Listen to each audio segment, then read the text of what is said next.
Hi friends, எல்லாருக்கும் வணக்கம். நேற்று பார்த்தீங்கன்னா எல்லாருமே பிரஜண்ட் தான் கேப்டன் ஆயிட்டாரு, இந்த வாரத்துக்கான தலை பிரஜண்ட் தான் அப்படின்னு ஒரு நியூஸ் பரவலாக பரவிட்டு இருந்தது. ஆனால் அதில் தான் ஒரு பெரிய ட்விஸ்ட்டை வச்சு ரம்யா ஜோ அவங்க கேப்டன் ஆயிட்டாங்க. ஆமாங்க, இந்த வாரத்துக்கான தலை ரம்யா ஜோ. பிக் பாஸ் டீமில் இப்போ என்ன நடக்குதுன்னா, நம்ம ரகசியமாக வச்சுக்கிற நியூஸ் எப்படியோ வெளியே கசியுது அப்படின்னு தெரிஞ்சுக்கிட்டு பிக் பாஸ்ல இருக்கிற பெரிய தலைங்க ஒரு தகவலை பிக் பாஸ் டீமுக்கு வெளியிட்டுட்டு அதுக்கப்புறம் அந்த டீமுக்கே தெரியாம ரகசியமா ஒரு விஷயத்த பண்றாங்க. நேத்து கூட நீங்க பார்த்திருப்பீங்க, கனி எவிக்டட்னு அப்படின்னு நியூஸ் பரவலா எல்லாருமே நம்பிட்டாங்க. அதுக்கப்புறம் நோ எலிமினேஷன் அப்படின்னு விஜய் சேதுபதி சொல்லிட்டாரு. கடைசி நிமிஷத்துல தான் இப்ப எல்லா டெசிஷனுமே எடுத்து அவங்க பிக் பாஸ நகர்த்திட்டு இருக்காங்க. நேத்து கூட ஆதிரா வந்தது கடைசி நிமிஷத்துல தான் அவங்களுக்கே சொல்லப்பட்டு அவங்க பிக் பாஸ் ஹவுஸுக்கு வந்திருக்காங்க. அவங்களே இதை சொல்லியிருப்பாங்க லைவ்ல. ஏன் மேக்கப் த்ரெட்னிங் எல்லாம் பண்ணாம வந்துட்ட அப்படின்னு கேட்டிருப்பாங்க ஒரு கேள்வி பாரு. அதுக்கு எனக்கே கடைசி நிமிஷத்துல தான் சொன்னாங்க, நீங்க இந்த மாதிரி நீங்க வைல்டு கார்டா பிக் பாஸ் உள்ள போறீங்கன்ட்டு. ஸோ அதனால நான் எதுவுமே என்னால் பண்ண முடியல, அதனால தான் நான் திடீர்னு உள்ள வந்துட்டேன் அப்படின்னு சொல்லியிருப்பாங்க ஆதிரை. இப்போ பார்த்தீங்கன்னா ஆதிரை உள்ள வந்ததுனால டப்புன்னு தலை போட்டியில் ஆதிரையும் பங்களிக்க வச்சுட்டாங்க. ஆதிரை கேப்டன் ஆனா அந்த வீடு ரொம்ப ஸ்ட்ரிக்டா இருக்கும். ஏற்கனவே எஃப்ஜே மேல கடுங்கோகத்தில் வந்துக்கிறாங்க, அதனால எஃப்ஜேவை வச்சு செய்வாங்க. இது பார்க்கறதுக்கே நல்லா இருக்கும் அப்படின்ட்டு பிக் பாஸ் எடுத்த முடிவு தான் ஆதிரையை தலை போட்டியில் கலந்துக்க வச்சது. அதன்படி பிரஜன், ரம்யா ஜோ, ஆதிரை 3 பேரும் விளையாடுறாங்க. செமையான சான்ஸ், ஈஸியான கேமு. ஒவ்வொரு உட்டன் போர்டா அடுக்கி கடைசியில் தட்டி விட்டா அது அப்படியே லைனா விழுந்து அந்த பந்தை போய் தட்டி விட்டு கீழே விழணும். இதுதான் போட்டி. நம்மலாம் இதை சின்ன வயசுல சிகரெட் அட்டையில அடுக்கி இதை நம்ம விளையாடுவோம். ஸோ இப்படி விளையாடக்குள்ள ஆதிரியும் காலி, நம்ம பிரஜனும் காலி. கடைசியில ரம்யா ஜோ அவங்க வெற்றி பெற்று தலையாயிட்டாங்க. இந்த வாரத்துக்கான தலை ரம்யா ஜோ. என்னையா நடக்குது இது? பாத்தீங்கன்னா 6வது வாரம் எவிக்ஷன்ல இருந்து தப்பிக்கிறாங்க. இந்த வாரமும் நாமினேஷன்ல வராம இப்படியே தப்பிக்க வச்சு ஃபைனல் வரைக்கும் கொண்டு வந்துருவாங்க நம்ம விஜய் டிவி. என்னத்தான் பண்ண போறாங்களோ அந்த ரம்யா ஜோவை வச்சுக்கிட்டு, எதுக்கு இப்படி காப்பாத்தின்னு வராங்கன்னே தெரியல. அது மட்டும் இல்லாம அவங்க என்னதான் பண்ணிட்டு இருக்காங்க பிக் பாஸ் வீட்டுக்குள்ளன்னு யாருக்குமே தெரிய மாட்டேங்குது. சும்மா அப்படியே கூட்டத்துக்குள்ள மறைஞ்சு அப்படியே சுத்திட்டு தான் இருப்பாங்க ரம்யா ஜோ. கடந்த 3 வாரமா ஒரு கண்டென்ட்டும் கொடுக்காம சுத்தி வர்றது யாருன்னு பாத்தீங்கன்னா ரம்யா ஜோவா தான் இருப்பாங்க.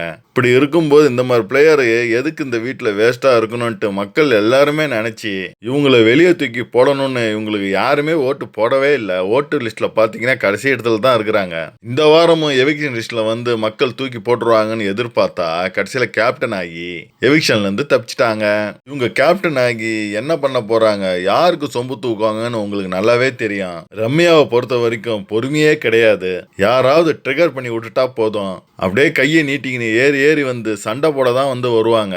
கேப்டனை பொறுத்த வரைக்கும் எல்லாருமே காமா கொண்டு போகணும். முக்கியமா இந்த லிவிங் ஏரியால பிக் பாஸ் கூப்பிட போதலாம் எல்லாரையும் அமைதியா இருக்க சொல்லி பிக் பாஸ் என்ன சொல்றான்னு கவனிக்க வைக்கணும். இத பாத்தீங்கன்னா போன வாரம் எஃப்ஜே அவங்க அருமையா பண்ணிருப்பா போல. யாராவது ஏதாவது பேசினா கையை தட்டி அப்படியே அடக்கி அந்த இடத்துல அமைதியை கொண்டு வந்துருவா போல எஃப்ஜே. ஆனா ரம்யா ஜோவோ அவங்க என்ன பண்ண போறாங்கன்னு தெரியல. என்ன அவங்களும் யாரையாவது சண்டை போட்டாங்கன்னா கூட சேர்ந்து சண்டை போட்டு கத்துவாங்க தான். என்ன பண்ணுவாங்க, பொறுமையா சொல்லி பார்ப்பாங்க. அப்படியும் கேட்கலையா உடனே ஒரு உட்டி மாட்டிக்கின்னு போய் பெட்ல படுத்துக்கின்னு கொஞ்ச நேரம் அழுவாங்க. அவ்வளவுதான் இவங்க பண்ணுவாங்க. அந்த வகையில இந்த வாரத்துக்கான வீட்டு தலை கொஞ்சம் டம்மியா தான் வழி நடத்துவாங்க இந்த வாரத்தை. இவங்க இப்ப வைல்டு கார்டுல உள்ள வந்த டாக்ஸிக் கேங் கிட்ட கொஞ்சம் பயந்து தான் நடக்கிறாங்க. ஸோ அந்த வகையில இவங்க அவங்களுக்கு சொம்பு தூக்கவும் தயாரா இருப்பாங்க. போன வாரம் பாத்தீங்கன்னா அந்த அளவுக்கு சண்டை இல்லாம இருந்தது. எஃப்ஜே ஓரளவுக்கு கண்ட்ரோல் பண்ணியிருந்தா போல. இந்த வாரம் ரம்யா ஜோ தலைமையில கண்டிப்பா சண்டை வரும். அதுவும் வீக்லி டாஸ்க் பிசிக்கல் டாஸ்கா வந்துருதுன்னா இவங்களோட கேப்டன் பாடு படுதிண்டாட்டமா மாறிடும். கண்டிப்பா ஏஞ்சல்ஸ் அண்ட் டீமன்ஸ் டாஸ்க் தான் கொடுப்பாருன்னு நம்ம எதிர்பார்க்கிறோம். ஸோ அது கூட மைண்ட் கேம் தான், பிசிக்கல் கேமா ஒன்றும் இருக்காது. பட் அதுலயும் இங்க சண்டை வரதுக்கான சான்ஸ் அதிகமா இருக்கு. ஸோ வார இறுதியில ரம்யா ஜோவை விஜய் சேதுபதி அவர்கள் வச்சு கிழிக்க போறான்றது உறுதியாகிடுது இப்பவே. போன வாரம் ஃபுல்லா பாருக்கு சொம்பு தூக்கிய நம்ம ரம்யா ஜோ இந்த வாரம் தலை ஆனதுமே பாரு அப்படியே கைட்டி விட்டுட்டாங்க. ரம்யா ஜோ தலையானதுமே எல்லாருமே அவங்கள ஹக் பண்ணி வாழ்த்துறாங்க. பார்வதியும் சந்தோஷத்துல ஓடி ரம்யாவை ஹக் பண்ண வரக்குள்ள வெறும் கையை மட்டும் கொடுத்துட்டு உதாசனப்படுத்திட்டு போன மாதிரி தெரியுது ரம்யா ஜோ. அடுத்து வீட்டு தலை ஆனவனே டீம் எல்லாம் பிரிக்கிறதுக்காக ரம்யா ஜோ அவங்க கிச்சன் டீமை பிரிக்கிறாங்க. அதுல அமித், சபரி, திவ்யா கூடவே ஆதரையும் போட்டிருக்காங்க.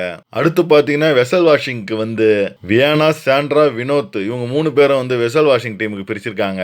அதுக்கப்புறம் ஹவுஸ் கிளீனிங்க்கு சுபிக்ஷா, பிரஜன், அரோரா, எஃப்ஜே போட்டிருக்காங்க. அதுக்கப்புறம் பாத்ரூம் கிளீனிங்க்கு வீட்டுக்கு வந்து அப்படியே உத்து உத்து பாக்குறாங்க. அங்க யாரு இருக்கான்னு பாத்தீங்கன்னா கமருதீனும் விக்கல்ஸ் விக்ரம் பாரு இருக்கிறாங்க.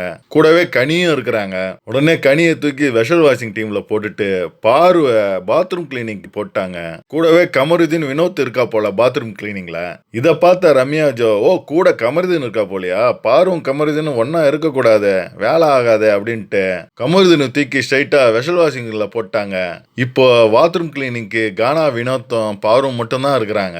சரி விக்ரம் என்ன பண்றாரு அப்படின்னு கேட்கக்குள்ள விக்ரம் வந்து எனக்கு பர்சனல் அட்வைசர் அப்படின்ட்டு இவரு டாஸ்க் லெட்டர் படிக்க வேண்டியது, ஸ்டோர் ரூமுக்கு போய் அங்க என்ன கொண்டு வராங்களோ அதை எடுத்துன்னு வர்றது, காபி குடிச்ச கப்பை யாரெல்லாம் எங்கெங்க வச்சிருக்காங்களோ அதெல்லாம் எடுத்துன்னு வந்து போட்டு கொடுக்குற வேலை இவர் வேலையா இருக்கு. அதுக்கு தனி பனிஷ்மெண்டா வந்து இவங்க வச்சிருக்காங்களாம். என்னடா இது புதுசா சட்டம்லாம் போடுறாங்க. நம்ம ரம்யா ஜோ மிக்சர் தின்னுட்டு இருந்தாங்கன்னு பார்த்தா பயங்கரமா திட்டம்லாம் போடுறாங்க. பார்வை இப்பவே ஒதுக்கிட்டாங்க. புது பதவியா விக்ரமுக்கு பர்சனல் அட்வைசர் பதவி வர கொடுத்துக்கிறாங்க. போற போக்க பார்த்தா நம்ம தான் வந்து தப்பா புரிஞ்சுக்கணும் போலயே. விஜய் பார்வதியை பாத்ரூம் கிளீன் போட்ட உடனே அவங்க முகத்தை வந்து பார்க்கணுமே. இருடி இரு, வீட்டு தலை ஆயிட்டு உன் திமுறை காட்டுற, என்னையே அடிக்க பாக்குறியா, என்னை யாராலும் அடிக்க முடியுமா, உன்னை வச்சு சேரண்டி அப்படின்னு மைண்ட் வாய்ஸ்ல அப்படியே பேசுறது இங்க வரைக்கும் கேக்குது. ரம்யா ஜாவும் அதுக்கு தகுந்தபடி எல்லாருமே பெருமையா பேசுறாங்க. கனியை பேசுறாங்க, விஜய் பெருமையா பேசுறாங்க, விக்கல்ஸ் விக்ரம் பெருமையா பேசுறாங்க. ஆனா பார்வை ஒண்ணுமே பேசாம இந்த வார டார்கெட்டே நீ தாண்டி அப்படின்ற மாதிரி நடத்தி கொண்டு போறாங்க. மக்களே நீங்க என்ன நினைக்கிறீங்கன்னு மறக்காம கமெண்ட்ல கமெண்ட் பண்ணுங்க. அடுத்த வீடியோல உங்களை சந்திக்கிறேன். பாய்.